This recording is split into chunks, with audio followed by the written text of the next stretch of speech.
The following podcast is a W2M Network original production. Visit W2Mnet.com for all of our other great podcasts, plus news, reviews, articles, and opinions from the worlds of wrestling, video games, football, and entertainment.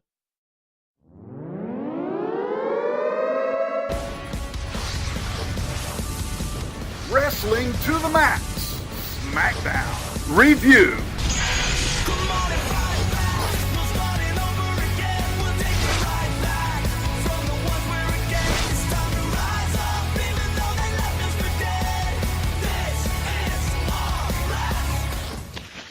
Hello, everyone, and welcome to Wrestling to the Max's Smackdown Live Review. Once again, Sean cannot be here. He's still without power down there in Miami due to Hurricane Irma.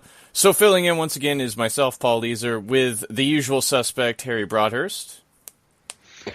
I feel like that's a nickname that I could use going forward. It would work.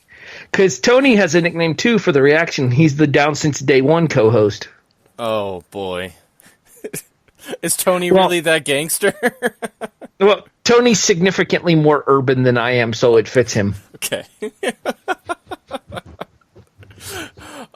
We are, of course, brought to you by 411 Mania, Last Word on ProWrestling.com, and, of course, our own website, W2Mnet.com. You can find us also out there on the W2M Network. We got a whole host of podcasts associated with us outside of just our To the Max series, such as wrestling and football and MMA and all that, but lots of other great shows out there as well.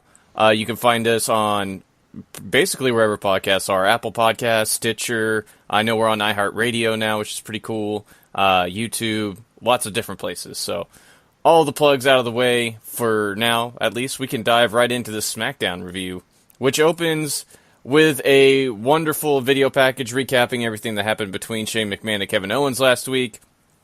And then Kevin Owens comes out to be his absolutely wonderful dickish self as he welcomes us to the Kevin Owens show and starts talking about all the changes he's going to make since Shane McMahon is gone.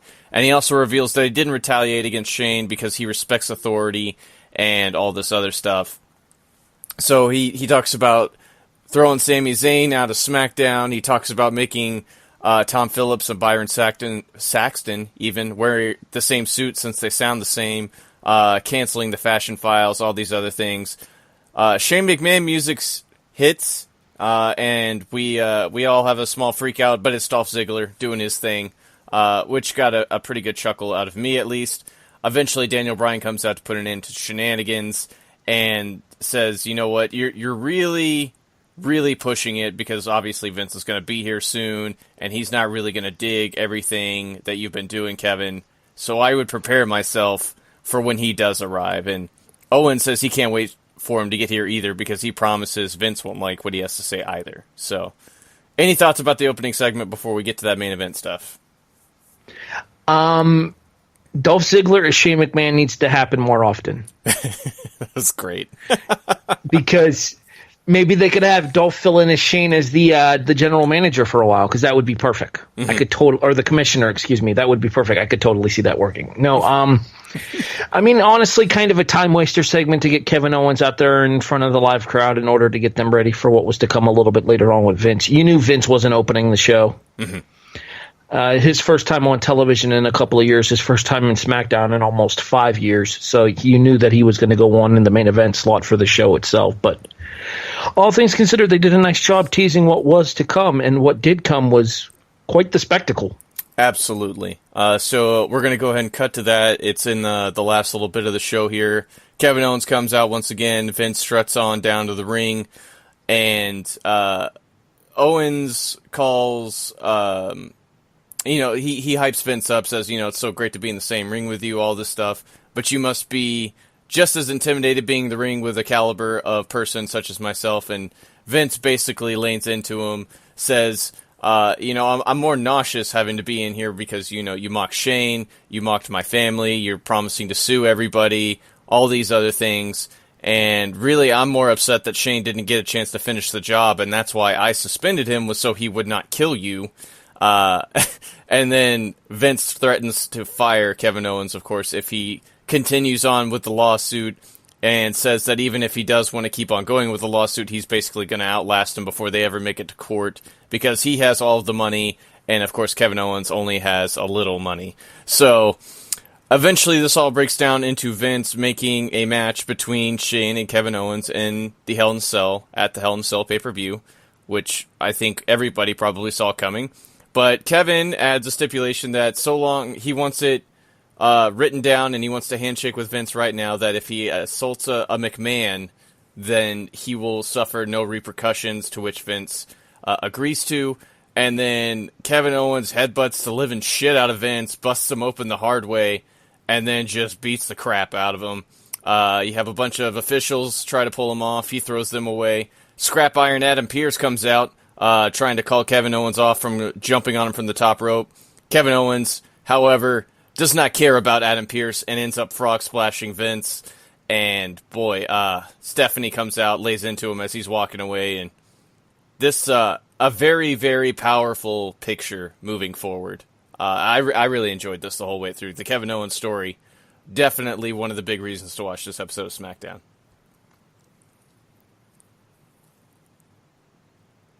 Whoa, Harry. It is, as I said on the group chat over on Facebook that we have, the W2M Wrestling group chat there. Nobody takes an ass beating quite like Vince, even at 70 years old. Mm-hmm. And boy, oh boy, did Kevin Owens beat his ass. I'm sitting there watching that headbutt, and I'm like, okay, what? Did Kevin take notes from Jack Gallagher? Possible. I mean, he could not have thrown that thing any harder if he wanted to. I just hope that it wasn't like... Because it looked full head-on head, and I'm really hoping that they protected it somehow. Mm-hmm. Because knowing what we know about concussions this day and age, I get squeamish when it comes to headbutts. Mm-hmm. That being said, the rest of the beatdown, classic Dick Heel Owens. Absolutely. Perfect, makes sense. Made complete character sense for him. You're going to bust my balls for not standing up to Shane? Well, how about this, old man? Mm-hmm. And then the screw you Adam Pearce frog splash was just the icing on the cake. The only thing that I dislike was that Stephanie had to come out and get her face on screen at the end of the segment because God knows that no wrestler can look taller than Stephanie. Naturally. And segue all that because the Mae Young Classic was this evening as well, and she's obviously in the building. I thought it made sense, and it at least probably already has you thinking that maybe Triple H might try to come in and settle this somewhere down the line, maybe? Another thought that came up inside of the W2M Wrestling chat over on Facebook as well. Very true. Larry also mentions it in his review over on 411 as well. The only question I would have for that is, do you think that's something that they go through at Rumble, or do you think they save that for Mania? I guess it depends on what happens between now and Hell in a Cell and how that goes. Because if you're looking to take this to Mania, and don't get me wrong, I feel like this would be a great WrestleMania match for sure, just because there is so much unfinished business between Kevin Owens and Triple H since the whole Universal title transfer and all that. It would make for an incredibly interesting story for sure, and I don't know. I think they should do it at Mania. I don't know if you should maybe do it at the Rumble, but that is a long way to go. My other question too is how are fans going to respond to a babyface Triple H, given the fact that everything we've seen him in recently, he's been kind of leaning heel, if not outright heel, such as the storyline with Seth Rollins. We haven't seen him since WrestleMania, at least as far as WWE TV goes. We've seen him obviously on NXT and the Classic, of course, but I don't know. It's different reactions depending on where he goes. I feel like if you build this up well enough to where he's just beating the piss out of McMahon's all the time, then naturally it's just going to make sense for him to get involved and try to ride to the rescue. And whether he actually gets to do so or not, I don't know, but I think this is a great match just because I don't know who else on the roster Triple H could face anymore to try to make them feel like a bigger star that is positioned as well as somebody like a Kevin Owens, unless he wanted to face AJ Styles. But I think AJ has already been penciled in for something else at WrestleMania. And someone else at WrestleMania, someone that happens to have a violin with him on occasion. Happens to, and of course they have this huge history as well on an equally big a stage, if you ask me, as well. So I don't know about that, but I know you're kind of a New Japan apologist, so I'll let you slide on this one. I wouldn't say apologist. I've been around for a while, but enough about all that, though. That's just some great intrigue and all that going on there. Lots of title matches on this show, too. The first one up is AJ Styles defending the U.S. title against Tye Dillanger. I enjoyed the match all the way up until you have Baron Corbin run down, because I just don't care. I really don't. I've lost a lot of interest in him. I like Tye, but I think you were onto something earlier. When I think it was you a couple weeks ago on the SmackDown review who mentioned the possible triple threat here between these three, which very much feels like it could be a thing. I don't think it'll happen on the SmackDown television show, though. I think we're going to look at a triple threat match between these guys at Hell in a Cell. I agree. And the reason I say that is because you had Corbin get involved in the match tonight running down while Dillinger kind of had control, or while Styles had control. Styles ended up knocking Corbin off the apron with a phenomenal forearm, but got rolled right up by Dillinger, so Dillinger wasn't afraid to take advantage of the situation, which I thought was an interesting storyline development as well. The other thing, too, that you had was Baron Corbin laying out both guys after the match and then challenging Styles. So I fully expect that Dillinger's going to get involved in Corbin's title match should that occur next week on SmackDown. I would expect the same as well. And I really dig this. I like Tye in this. If this segues into maybe Tye and Baron afterwards, I think that'd be a really smooth move. That way you can have AJ keep doing what he wants to do with the U.S. title, just because I feel like this is such a great fit for him. Maybe until next year. Maybe he wins the Rumble next year. I think that would be really cool. Your thoughts on AJ kicking out of the tiebreaker? I think they needed that to try to make you at least think that Tye had a shot here. And to that end, I'm okay with it for the most part. I don't know. Finishers don't really mean... They're not as protected in WWE as they used to be, obviously, a long time ago, or in any other promotion, I would argue. I would agree with that to an extent, but at the same time, when it's somebody that's still relatively new to the main roster like Dillinger is, I would have had him save himself with like a foot on the rope or something rather than a straight kick out. It was one of the things that always bothered me about the Cena U.S. Open Challenge as well, is that Cena would almost always kick out of the other guy's finisher too. Mm-hmm.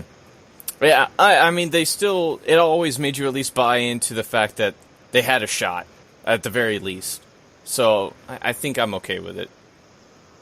All right, fair enough. Yeah, I was okay with it then, I'm okay with it now. Rusev gets interviewed backstage. He was embarrassed at SummerSlam. He went home to Bulgaria to recharge. However, he was less than well received. They looked at him as a failure. He has returned now to prove that he is not a loser and knows what he has to do to get back into the swing of things. He must break a legend. Whether that means he's going to keep feuding with Randy or not, I don't know. But I need more, I guess. There aren't a whole lot of legends on the SmackDown roster right now. I don't know if I would actually consider Orton a legend yet either, but maybe in his own mind. Yeah, maybe in his own mind. It's true. Maybe he's going to break Daniel. What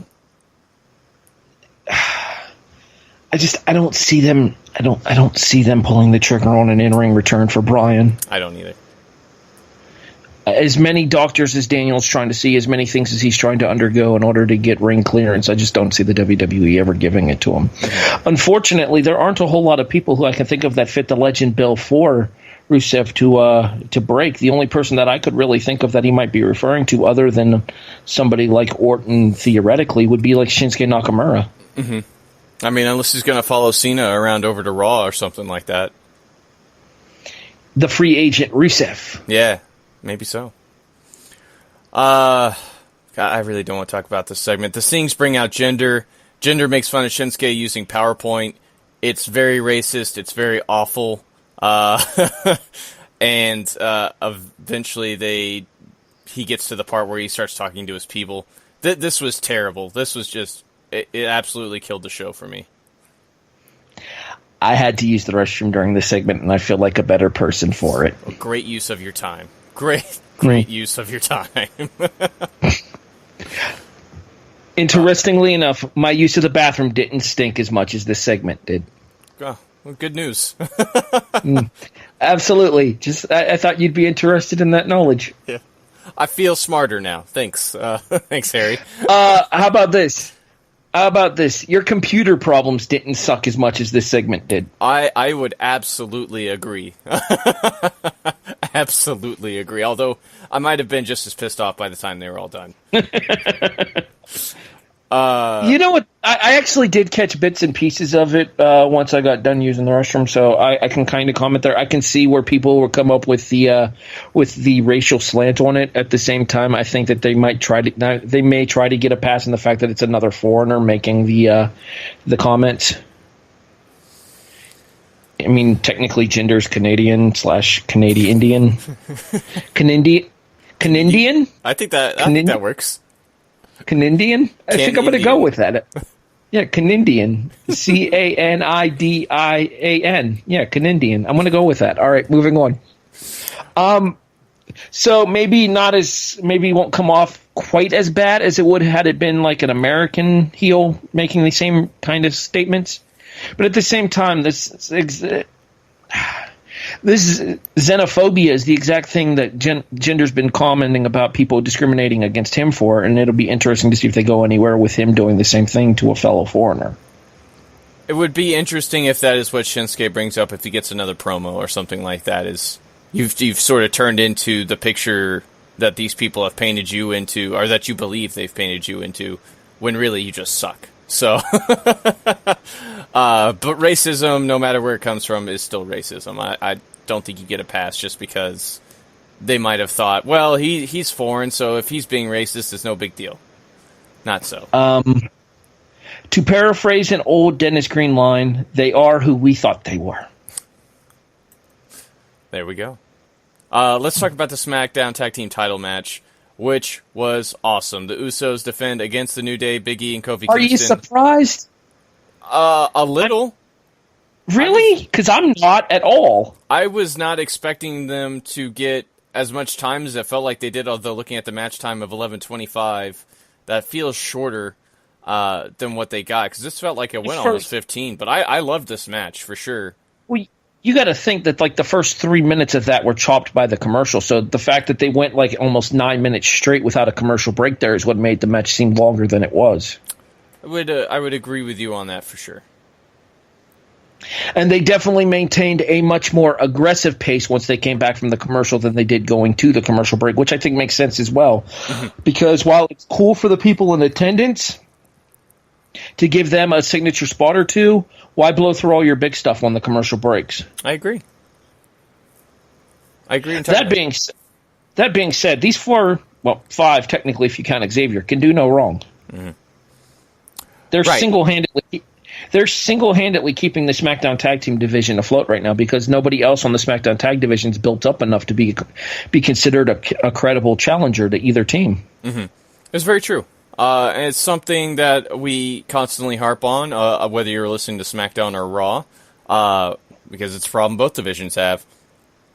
Like I said, I was surprised. I felt like they got more time than what they actually got. I was not surprised that it was this good. I know these guys work well together. I know that they can do all these great things, but a lot of these spots were awesome. The finish was phenomenal, if you ask me. The New Day end up winning. They're your new SmackDown Live Tag Team Champions, and I would not be shocked if this keeps on going. I feel like they're trying to set up the New Day to become one of those all-time tag team reign things, like what we saw with the Raw Women's Division. And I want to give credit where credit is due here to Wrestling to the Max's Randy Rollins, that I think people need to start yelling about the way that they're constantly hot-shotting the SmackDown tag titles the same way they did the Raw Women's bout as well. I want to give credit to Randy on that because Randy's 100% correct. Mm-hmm. As somebody that respects the tradition of professional wrestling, I dislike the constant title changes. I've never been a fan of hot-shotting championships either, but it's a very common thing in this newer age of especially on WWE TV where they have so much content. I think they feel like they need to keep it fresh by doing these hotshot things. And well, not to mention it also gives the fans live in attendance an excuse to say, hey, I saw a title change tonight. Awesome. I wonder what'll happen the next time they come here. Right. And I think there's a mentality in both writers' rooms and just in WWE in general, too, that hot-shotting championships create stories, and it does to an extent, but I don't know if it devalues a championship while attempting to elevate workers, and I don't know if it's ever truly paid off, you know? Well, it is as I have often heard said, the belt doesn't make the worker makes the belt. Right. And if you want to just have the storyline of these 4/5 with Xavier once again, guys going at it over the prestigious SmackDown Live tag team titles, then by all means let that be your story. There's no need to constantly hotshot the belts back and forth. Mm-hmm. I would agree. We get some shots of Ronda Rousey in the crowd, and then we don't even get to see the women's entrances. They just they're already in the ring. They get announced. Carmella is on commentary. She's got James Ellsworth on a leash at ringside. So now our Basham reference looks pretty spot on, Harry. Can't breathe again. Natty ends up winning with a sharpshooter after Carmella gets involved, ends up distracting him. They both get pissed. Naomi does a dive. That eventually leads to her downfall.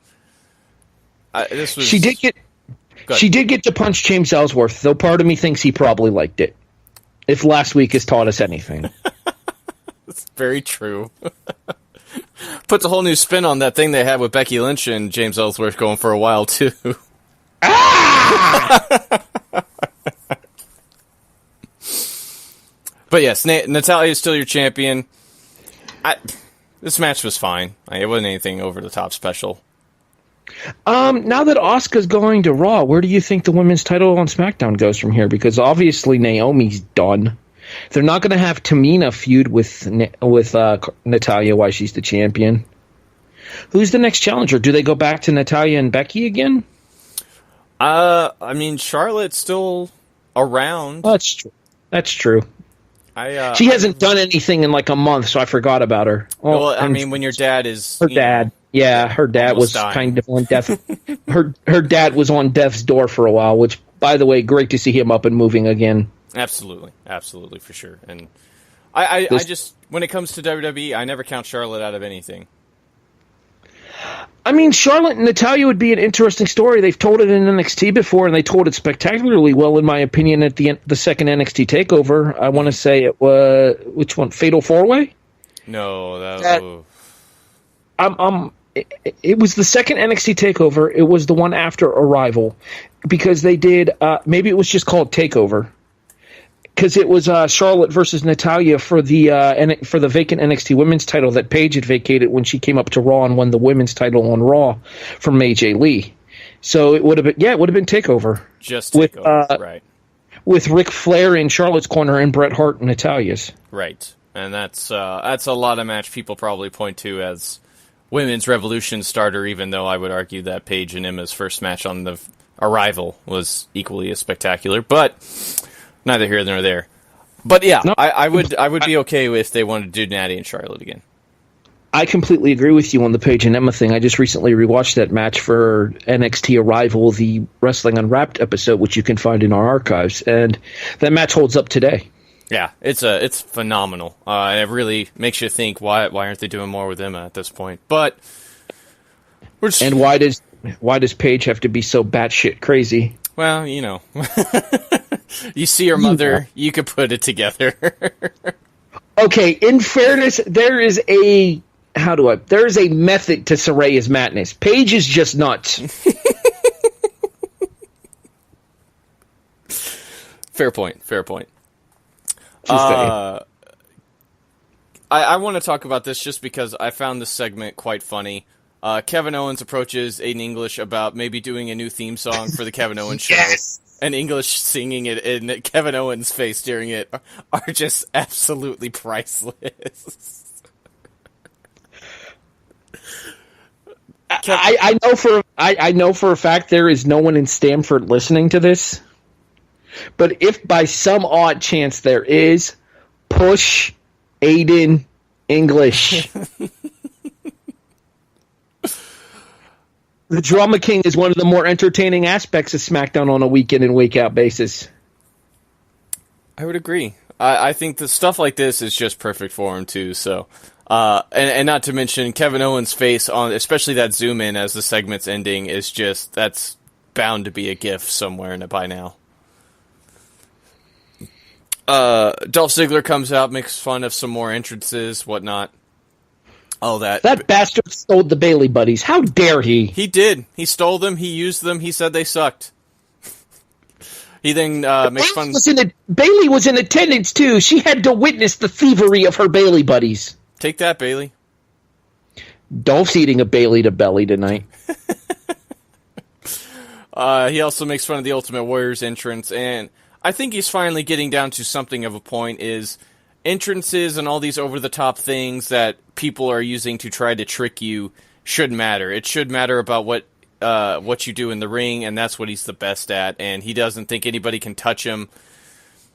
I really, like, this might have been the best one they've done of this so far, just because it finally gotten to the point of the matter, and I kind of dig this. We talk about entrances a lot on NXT, especially because it makes it... I almost feel like the big entrances in NXT, if you have them, makes them point to, we want this guy to be a big deal.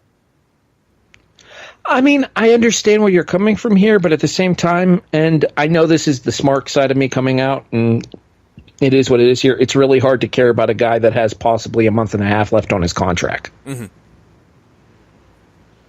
It's really hard for me to get invested in somebody who I'm fairly certain won't be around come Survivor Series or by the Royal Rumble. It's very possible. I love Ziggler as a performer. I always have. Mm-hmm. His matches with Miz last year were phenomenal. Absolutely. Over the Intercontinental title. It was the best work of Dolph's career. Mm-hmm. At the same time, though, it was then and there, once Miz moved over to Raw, that Dolph's push ended with it. Mm-hmm. And it's just unfortunate that they can't decide, they can't get a constant read on what they want to do with Ziggler, because while I agree with him in the fact that in ring there are very few that are as good as he is, charisma-wise, he's always been lacking something. I would agree with you to a certain aspect. I don't think promos have ever been his strong suit. I will absolutely give that to everybody if they bring that up. But I think inside the ring, he's damn near untouchable as far as connecting with an audience. No, I agree. It's the problem is when they want their champions to talk on the microphone, and Ziggler very rarely has been able to pull off a competent, coherent promo. Mm-hmm. I agree. He's got that almost. You could almost make the similar knock to a guy like Roman Reigns when it comes to Dolph Ziggler. I mean, Roman is a bit better. Perfectly competent at holding himself in the ring, but when he gets out of the ring, he's out of his element. Mm-hmm. Is what I mean by that. I think that's fair. I don't think they give Roman the right spin on promos.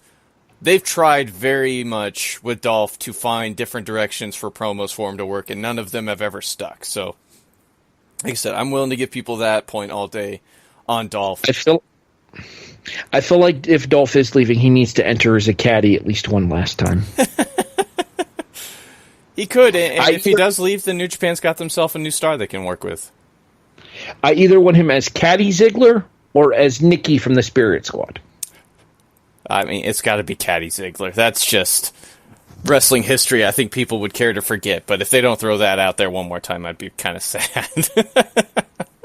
My question now becomes, is Chavo Kerwin available? I think he's retired from the in. Well, I don't know if he's retired from the in-ring stuff. I know he's not with Lucha anymore, as far as an in-ring aspect goes. So, but I think he is still working behind the scenes, and I believe he's under one of those 7-season contracts. Right. I know he had him and Santino Marella. He had Santino's last match. So, fun fact. Fare thee well, Mr. Marella. Fare thee well. And I guess the last thing we really have to talk about on this show is this tag team match between Shelton Benjamin and Chad Gable, where they take on the Hype Bros. Benjamin and Gable get the victory here with a sort of a doomsday device variation that I kind of like.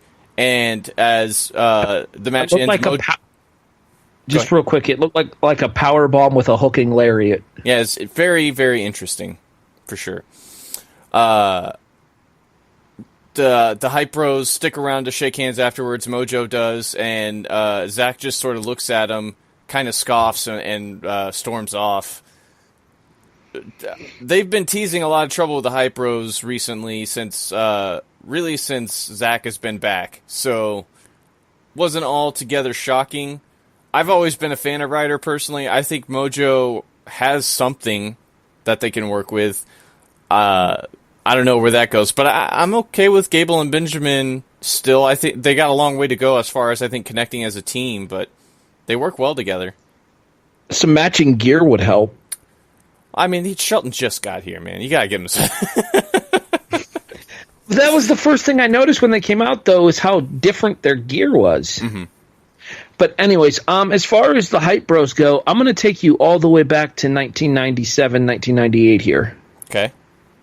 And I know for a lot of our listeners, this is probably maybe a little bit before their time frame, but I'm sure this is a reference you'll get. You remember the constantly teased Steiner breakup back then? Yes. To the point that once it finally happened, no one cared? Yep. They keep pushing the button with the Hype Bros here any further, and nobody's going to care again. Mm-hmm. And I can guarantee you that Mojo and Zach in 2017 WWE are nowhere near as popular as Rick and Scott were in 1997 WCW. Very true. Very, very true. So you are very rapidly running the risk of the fans not caring at all about their breakups and both of them just becoming another guy. Mm-hmm. Mojo had the opportunity to become a breakout star earlier in the year with his win in the Andre the Giant Memorial Battle Royal and his interaction with Gronkowski. Mm-hmm. But all of that momentum was pretty much curtailed once Ryder came back, and then they haven't done anything with him since. Right. And admittedly, they did feed Mojo to Jinder as well on his rise to power as well. So that certainly does nobody any favors, if you ask me. That about covers it for everything that went down this episode of SmackDown. So unless you got anything else you want to talk about, we need to review or put a number on this bad boy. How about that? Don't hinder Jinder, Paul. Too late. They should have hindered that segment, however. They should have, absolutely. It's awful. So bad. My final score for tonight's episode of SmackDown is a 7. I was thoroughly entertained by the title matches. I thought the tag team title match and the U.S. title match were both very good. The women's title match was slightly above average, but considering that I am not a fan of one of the performers, I don't think it's exactly a secret on this show. I've made it clear that I am not the biggest fan of Naomi. It was still competent, despite being treated as the least important of the 3 title matches tonight. Yep. The main thing that everybody's going to take away is Kevin Owens kicking the absolute shit out of Vince McMahon. Mm-hmm.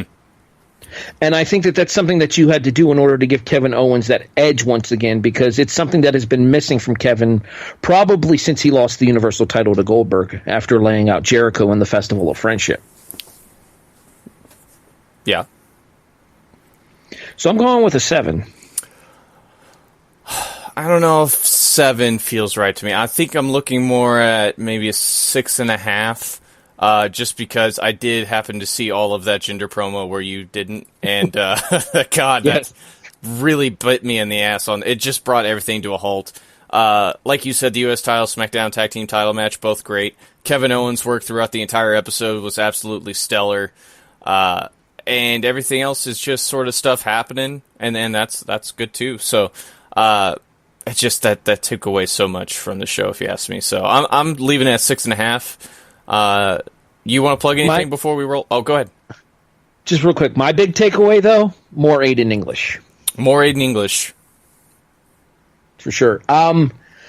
Well, I mentioned it during the show, so I'll plug it again here. Wrestling Unwrapped is live and back updated once again, thankfully. All of our current episodes are now available to be listened to, including all of our August 1998 flashbacks for, oh boy, here we go again, Heatwave, Road Wild, and SummerSlam 1998, The Highway to Hell. In addition, you can also check out our reviews for Rise Volume 1, and we just did First Wrestling's WrestlePalooza 8 out of a company out of Minnesota owned by the anarchist Eric Cannon. Very entertaining show, plus boobs, always fun. I'll explain off air. I produced that show. I know what you're talking about. Oh, yes. You were there for that show. Oh, that is right. You did sit in as our producer for that show, which makes it all the more funny. All right. And then we come back to you once again this Sunday night as we do the very first WCW/NWA pay-per-view. We go back to 1989 for the Bunkhouse Stampede. Oh, what a fun show that is. What a fun show. We'll talk about all of the other fun stuff that is involved with the backstory of how this show became a thing as well, too, with the way that they decided to screw with a certain WWE staple at the time as well with it. Sounds like fun. So that should be a fun listen for everybody out there. Of course, I do Wrestling to the Max. We do Raw reviews. We do the NXT reviews that me and Gary do. Normally Sean does SmackDown in 205. However, like I said at the beginning, I'm sitting in for him this week again. And then, of course, we also do episodes that are available to you Tuesday and Friday on the download. Of course, we are also on 411 Mania and Last Word on ProWrestling.com. And, of course, our own website, W2Mnet.com. All sorts of great stuff out there for you to find. So, until next time, ladies and gentlemen, thank you guys for hanging out with us, and enjoy the rest of your week. The following podcast is a W2M Network original production. Visit W2Mnet.com for all of our other great podcasts, plus news, reviews, articles, and opinions from the worlds of wrestling, video games, football, and entertainment.